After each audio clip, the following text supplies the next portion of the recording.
Σταύρο.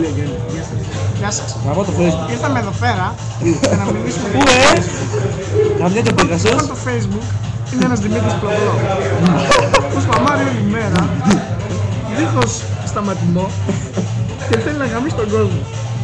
Λοιπόν, γκόμενες προσέξτε. Καμιά το Πέγασος και το Facebook. Το λοπαζέρι. Night of Love. Ιδρύθηκε το 1922.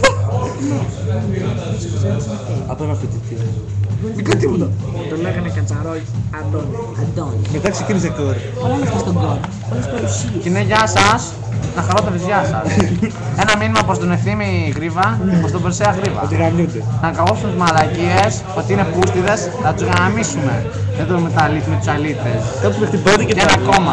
Παντελή, σ' αγαπάμε αδερφέ, love you. Παντελής. Love you, εσύ πήγασε. Να προσέχεις την νότα σου, κατεβαίνουμε Γιάννενα, να Πήγασε ξέρεις, καμπέζε. μόνο αυτό σου λέμε. Να πω το Facebook ρε.